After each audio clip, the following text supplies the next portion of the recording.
দুদক মহাপরিচালক তিনি সরকারের একজন অতিরিক্ত সচিব এবং দুদকের মহাপরিচালক বাংলাদেশের একটা সফিস্টিকেটেড জায়গা।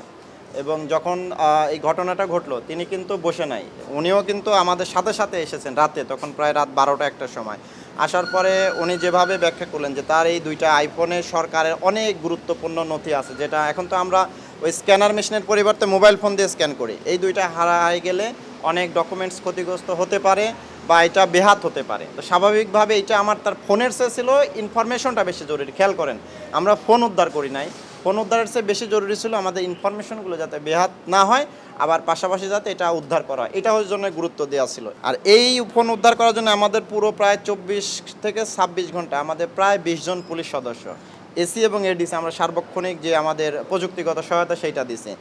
20 জন পুলিশ সদস্য পুরো 24 ঘন্টা এইটা নিয়েই বিজি ছিল। এখন খেয়াল করেন যে আমরা যদি প্রত্যেককে এইভাবে সার্ভিস দিতে যাই তাহলে আমাদের পক্ষে সেটা সম্ভব কিনা, মানে আমাদের তো সামর্থ্য বিবেচনা করা লাগবে।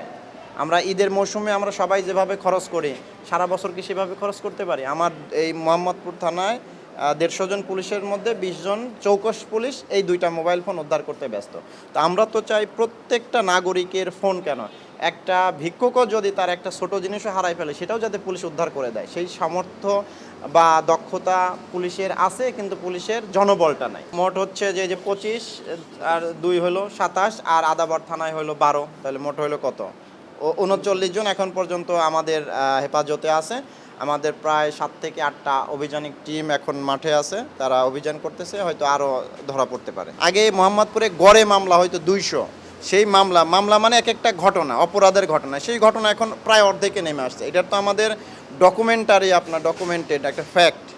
এখন দুই একটা যে বিচ্ছিন্ন ঘটনা ঘটতেছে সেইটা আমরা ধরতে পারতেছি কিনা, আইনের আশ্রয় নিয়ে আসতে পারতেছি কিনা, এটা হচ্ছে প্রশ্ন।